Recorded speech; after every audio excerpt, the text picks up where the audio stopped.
एक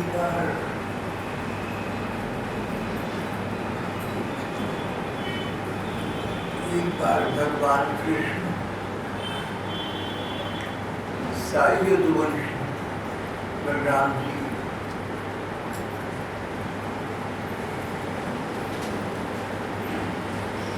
इत्यादि सभी कुल के लोग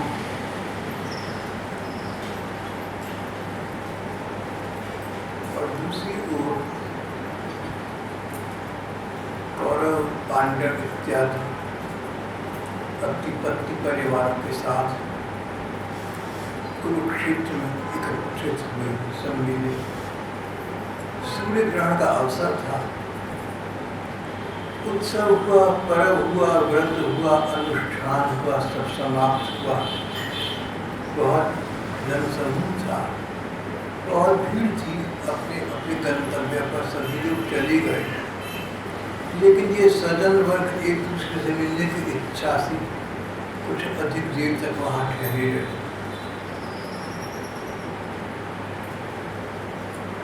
द्रौपदी भगवान कृष्ण अपना भाई मानती थी।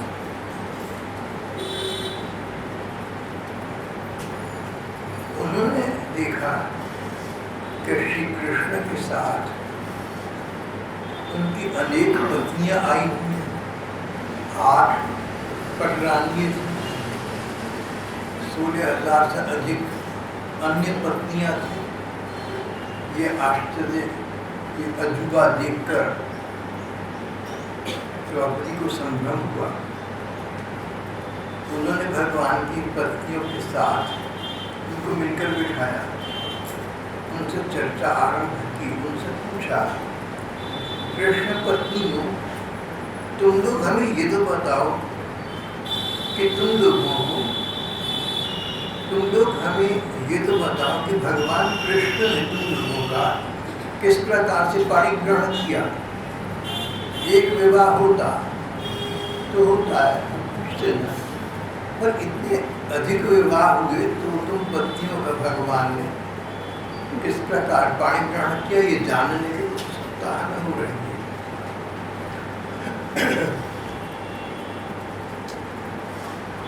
यहाँ 2 प्रकार के वर्ग मिल रहे थे।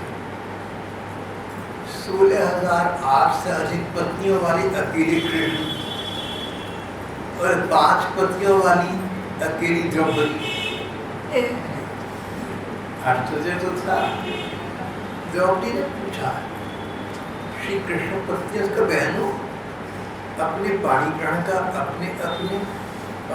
का वृत्तांत तो मुझे प्रदान करो। तो 8 पटरानियों में से पहली थी रुक्मिणी। रुक्मिणी जी ने कहा कि द्रौपदी, बड़े बड़े राजा, बड़ी बड़ी महाराजा मुझे चाहती थी, और मेरा भाई रुक्मी और उसके कहने से मेरे पिता मेरा विवाह शिशुपाल के साथ करना मान गए थे। उन्होंने मेरा वाग्दान भी कर दिया था, सगाई भी कर दी। पर आते जाते यात्रियों से मैंने श्री कृष्ण के गुणों की बहुत सराहना की थी।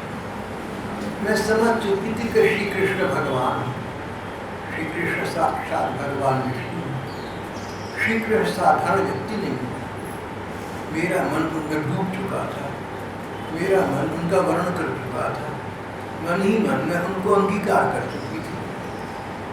मैंने एक ब्राह्मण के द्वारा एक पातिका पठाई श्री कृष्ण को, उनको अपने मन की दशा लिख दी।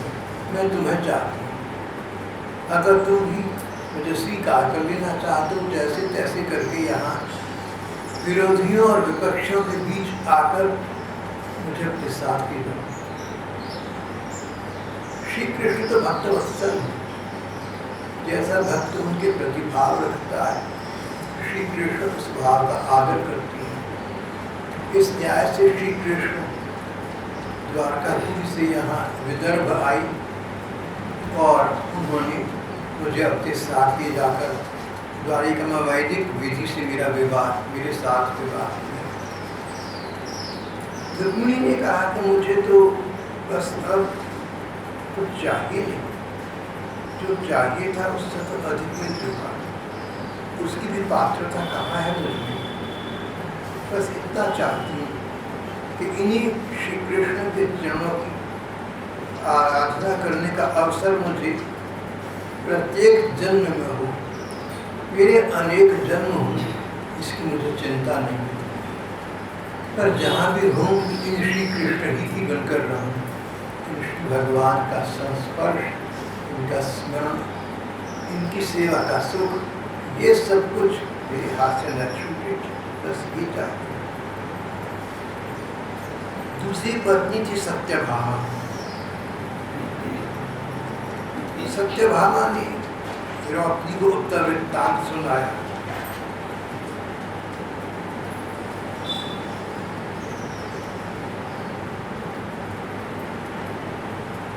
सत्यभामा के पिता,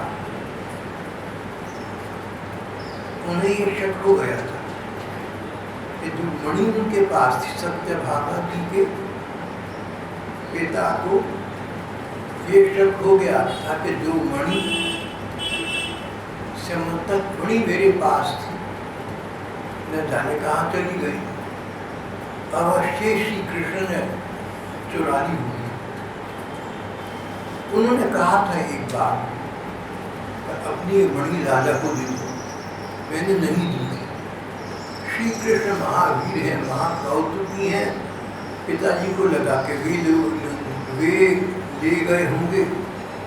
श्री कृष्ण को पता लगा, उन्होंने अनेक प्रयत्न किए इस बात के कि उन पर किया गया संदेह निवृत्त हो जाए, सत्य सामने आ जाए, और उन्होंने ऋषराज जाम्बवान पर विजय प्राप्त की और पिताजी को लाकर मणि वापस की।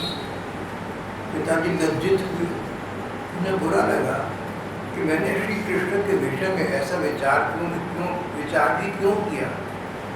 पिताजी ने मणि और मीरा दोनों का उपहार श्री कृष्ण को प्रदान कर दिया।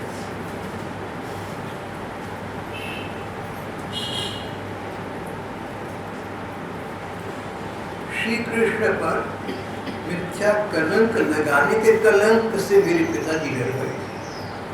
पूर्व काल के लोग किसी को संदेह की दृष्टि से नहीं देखते थे, जब तक सचमुच व्यक्ति संदेह का पात्र न हो। और अगर किसी पर संदेह की दृष्टि की जाए और सचमुच वो व्यक्ति संदेह योग्य न निकले, तो संदेह करने वाले की आत्मा को कष्ट होता है।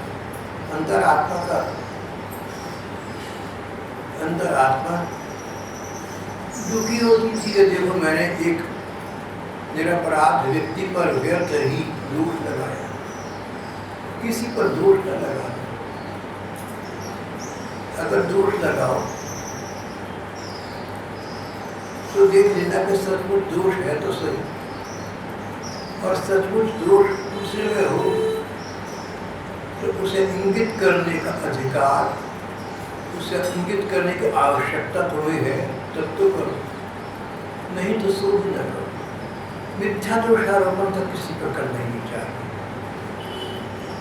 पिताजी ने मेरा वाग्दान किसी दूसरे के साथ हो चुका था, पर अब मुझे तो उन्होंने समंतक मुनि के साथ भगवान की चौन में समर्पित कर दिया। समंतक मणि चमत्कारी मणि थी, स्वर्ण दी थी। जहाँ समंतक मणि हो वहाँ अकाल, प्राकृतिक प्रकोप और आकस्मिक दुर्घटनाएं नहीं हो सकती थी, अकाल मृत्यु नहीं हो सकती थी, वहाँ कोई भी अशुभ का काम नहीं हो सकता। तीसरी पत्नी जाम्बवंती जी, उन्होंने अपना वृत्तांत सुनाया। इसी समंतक मणि का श्री कृष्ण को पता चला कि एक कंदरा में है, तो उसमें प्रवेश किया, वहाँ अंधकार था, और एक अन्य स्थान पर प्रकाश भी था।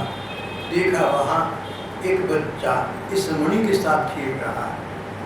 भगवान ने मणि को लेना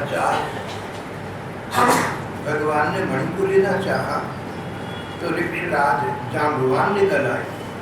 उन्हें बड़ा क्रोध आया कि मेरे रहते कंदरा में प्रवेश करने का साहस भी किसी ने कैसे किया। उन्होंने श्री कृष्ण के साथ युद्ध किया, पर जान गए कि अरे जैसे मैं जाम्बवान हूँ भगवान राम के समय का, इस प्रकार ये तो स्वयं भगवान राम है जो इस समय दूसरा उदाहरण करके यहाँ मणि लेने के लिए आए हैं, इसलिए कि इनके ऊपर जो कलंक लगा है सो दूर हो जाए। पिताजी जाम्बवान ने भगवान के चरणों में प्रणाम किया। पिताजी ने समंतक मणि के साथ उपहार के रूप में मुझे श्री कृष्ण के प्रति समर्पित कर दिया। पादौ प्रगृह्य मणिनाम मनुष्य दास। मैं यही चाहती हूँ कि जन्म जन्म इन श्री कृष्ण की सेविका बन जाऊँ। चौथी पत्नी थी कालिंदी। कालिंदी यमुना जी, यमुना जी की देवी को, यमुना जी का एक नाम कालिंदी है। उनके पिता सूर्य भगवान माने गए। सूर्य देव को कलिंद कहते हैं, तो उनकी बेटी कालिंदी हो गई।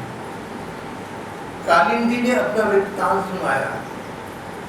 जब कालिंदी को ये पता लगा यमुना में, यमुना की देवी यमुना जी को पता लगा कि श्री कृष्ण प्रेमदेव के रूप में साक्षात श्री वृंदावन धाम में प्रकट हुए हैं, उन्होंने मन ही मन श्री कृष्ण को पाने का निश्चय कर लिया।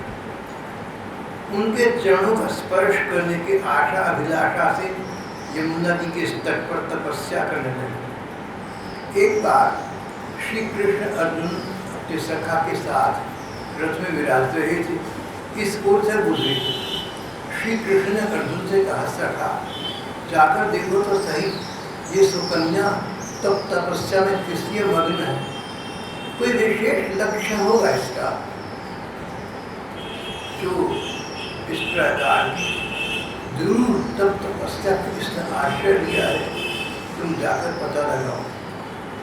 अर्जुन गए, पूछा तो यमुना जी ने बताया, कालिंदी देवी ने बताया कि मैं श्री कृष्ण ही को पाने के लिए तपस्या कर रही हूँ। ऐसी बर को काल है जो जन्मे और मर जाए, बर पर ये गोपाल की भारत चरण अमर हो जाए। हमारी मीरा से 500 बरस पहले कहा था। यही बात 5000 बरस पहले कालिंदी जी ने यमुना जी ने कही। अर्जुन ने भगवान को ये समाचार दिया, भगवान प्रसन्न हुए। कालिंदी देवी को यमुना जी को अपने साथ ले गए और घर जाकर विधिपूर्वक उनसे विवाह किया। कालिंदी देवी ने कहा, द्रौपदी जी तब से मैं उनका घर गुहारने वाली उनकी दासी हूँ।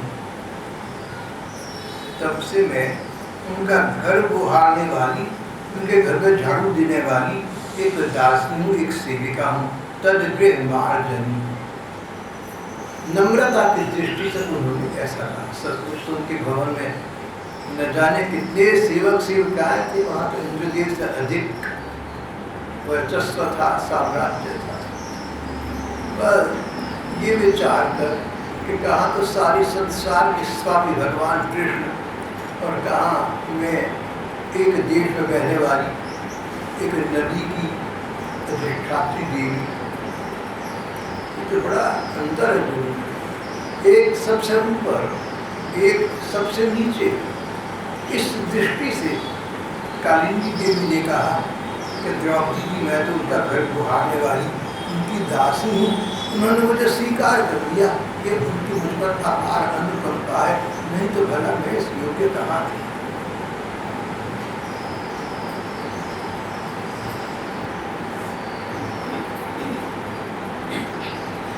रुक्मिणी, सत्यभामा, जाम्बवंती और कालिंदी जी के बाद मित्रवृंदा की बारी आई। मित्रवृंदा का स्वयं रूढ़ा था।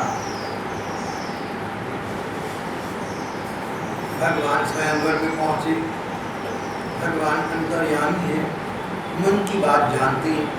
उन्हें पता था कि मित्रवृंदा किसी साधारण पुरुष का ग्रहण स्वीकार करना नहीं चाहता। भगवान ने मित्रवृंदा ने कहा, मेरी भावना देखकर भगवान स्वयं उस स्वयंवर में आए।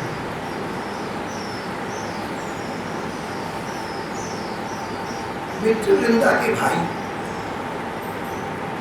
मित्रवृंदा का विवाह किन्हीं अन्य राजकुमारों के साथ करना चाहते थे। उन्होंने मित्रवृंदा को भगवान से छुड़ाकर भगवान की मित्रवृंदा की इच्छा का अनुसरण न करके बहन मित्रवृंदा का अपमान करना चाहा। पर भाइयों से अधिक अपने श्री कृष्ण निकले, जिन्होंने मेरी भावना का आदर किया, मेरी इच्छा को स्वीकार किया और उस स्वयंवर में अन्य राजाओं को भाइयों को जीकर उन्होंने मेरा पाणी ग्रहण किया। मैं तो चाहती हूँ कि मुझे जन्म जन्म उनके पांव पखारने का सौभाग्य प्राप्त हो रहा है। जहाँ सुयोग्य सुपात्र को अधिकार प्राप्त होता है, वहां विनम्रता आ जाती है। रानी साधारण नहीं थी, जिनको साक्षात भगवान ने स्वीकार किया। सारे ब्रह्मांड का ऐश्वर्य उनके चरणों में डाल दिया, उनको सम्मान पूर्वक अपने घर रखा हुआ था। पर रानियों ने, सभी ने अब तक वृत्तांत सुनाकर अंत में एक ही बात कही, बस अब nothing is left to desire। अब क्या रह गया जिसकी कामना रही। संसार की बात करें तो सारा साम्राज्य, ऐश्वर्य और सुख भोग की सारी सामग्री प्राप्त। और सच बात ये कि संसार से परे की बात करें तो संसार के स्वामी ब्रह्मांड नायक श्री कृष्ण, उनकी सेवा का सुख में प्राप्त। अब इच्छा अभिलाषा करने योग्य वस्तु रह क्या है, पर फिर भी एक अभिलाषा है। सभी महारानियों ने एक ही बात कही, अनेक जन्म भले ही हमारे हों, पर इन श्री कृष्ण की सेवा करते हमें प्रत्येक जन्म प्राप्त होता रहे। मित्रवृंदा ने भी यही कहा, श्री कृष्ण के पांव पखारने का सौभाग्य जन्म जन्म मुझे प्राप्त होता रहे, बस ये चाहती हूँ।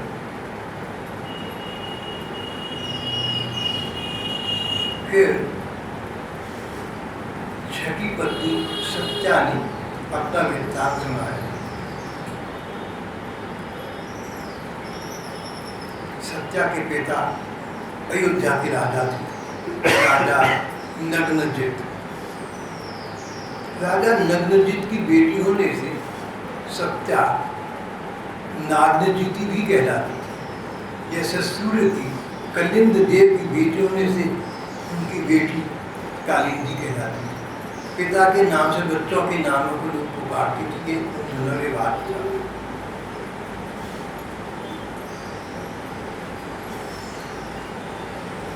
सत्या के पिताजी ने स्वयंवर में आए हुए राजाओं के बल पौरुष की परीक्षा के लिए बड़ी बलवान, पराक्रमी, तीखे सींग वाले 7 बैल रखे हुए थे। उन बैलों ने बड़े बड़े हीरों का घमंड छूट दिया हुआ था। राजा की शर्त थी कि मेरी पुत्री से विवाह उस राजा राजकुमार का होगा जो इन 7 महाबलवान बैलों को एक साथ नाथ ले अपने वश में कर। कोई न कर सका। श्री कृष्ण ने खेल खेल में झपट कर उनको पकड़ लिया, नाथ लिया, बांध दिया। जैसे कोई छोटा बच्चा किसी बकरी के बच्चे को पकड़। इस प्रकार अपने बल और उसके प्रदर्शन द्वारा श्री कृष्ण चतुरंगी सेना और दासियों के साथ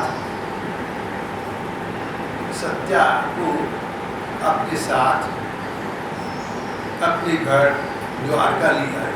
अयोध्या से द्वारका आए और उनसे वैदिक विधि से विधिवत विवाह किया। सत्या ने अंत में कहा, द्रौपदी जी मेरी भी यही अभिलाषा कि मुझे इनकी सेवा का अवसर सदा सदा प्राप्त होता है।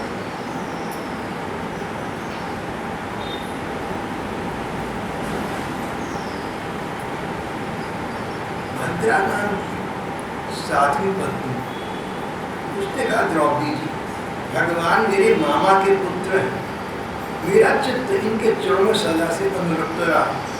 मैं जानती थी कि ये श्री कृष्ण साक्षात भगवान है, मानव रूप में केवल लीला कर रहे हैं। इनका कौन अपना कौन पराया, जो अपना मान ली उसी के अपने हो जाते हैं। मेरे पिताजी को पता लगा कि मैं इन श्री कृष्ण से विवाह करना चाहती हूँ, तब उन्होंने स्वयं आदरपूर्वक सम्मानपूर्वक भगवान कृष्ण को बुलाया और एक अक्षौहिणी सेना बहुत सी दासियों के साथ मुझे इनके चरण में स्वयं समर्पित कर दिया। मेरा मन पिताजी के प्रति कृतज्ञता से अभिभूत है। मेरी मन की बात जान ली उन्होंने, श्री कृष्ण को उसके लिए सम्मानपूर्वक बुलाया। नहीं तो कईयों के पिताओं ने युद्ध किए थे या भाइयों ने संघर्ष किए थे, यहाँ ऐसा नहीं हुआ। मैं अपना परम कल्याण इसी बात में समझती हूँ कि अपने अपने कर्म के अनुसार मुझे जहाँ जहाँ जन्म लेना पड़े उन भगवान के चरणों का संस्पर्श प्राप्त होता रहे, अपने अपने कर्मों के अनुसार। हम लोग कई बार अपने मन में सोचते हैं या ऐसा कहते हैं कि हमारे में कोई कष्ट आन पड़ा, पता नहीं हमने क्या कुकर्म किया होगा, इस जन्म में कोई कुकर्म किया याद नहीं, पूर्व जन्म को पता नहीं। और भद्रा, जिनको स्वयं भगवान ने पत्नी रूप में स्वीकार किया, भगवान की महारानी, भगवान की पटरानी भद्रा, वो कहती है कर्मों के अनुसार मुझे कहीं भी जन्म लेना पड़े, श्री कृष्ण ने मुझे विवाह में स्वीकार कर दिया। ये तो श्री कृष्ण कृपालु है, अकारण कृपालु है। मेरी इच्छा हुई, मेरी भोली इच्छा को जानकर इच्छा पूर्ण करने वाले भक्त वत्सल ठाकुर ने मुझे अपनी सेवा का अवसर प्रदान कर दिया। ये तो इनकी अनुकंपा है, ये तो इनकी दयालुता है, ये तो इनकी कृपा है, नहीं तो मैं कहाँ योग्य। और न जाने कितने जन्मों, पिछले जन्मों में मैंने कितने कितने अपराध या कुकर्म किए होंगे। भाग्य के अनुसार हो सकता है मुझे अनेक जन्म अनेक योनियों में लेने पड़े। भद्रा की विनम्रता, नहीं तो भगवान से जिसका संस्पर्श हो गया, कोई कुकर्म होते तो भगवत संस्पर्श कैसे प्राप्त हो। लेकिन विनम्र व्यक्ति यही सोचता है कि मैं भी साधारण लोगों की भांति हूँ, क्या पता क्या क्या कुकर्म कर चुका हूँ। भद्रा ने कहा मैं अपना परम कल्याण सबसे अधिक भला इसी में समझती हूँ कि कर्मों के अनुसार मुझे जहाँ जहाँ जन्म लेना पड़े, सब स्थान पर इन्हीं के चरणों का संस्पर्श मुझे प्राप्त होता रहे। द्रौपदी जी ने 8वीं पत्नी की ओर देखा, इसका नाम लक्ष्मणा था। लक्ष्मणा मध्य देश के राजा की बेटी थी। मध्य देश कदाचित यही आजकल मद्रास या तमिलनाडु कहलाता है। लक्ष्मण ने अपना वृत्तांत सुनाया। एक बार नारद जी भगवान की लीलाओं का गान करते करते, यत्र तत्र भ्रमण करते हुए, वीणा पर श्री कृष्ण गुणगान का गान करते हुए, हरि गुण गान करते, नारद जी एक बार इनके राजा के यहाँ गए और उन्हें बताया कि साक्षात भगवान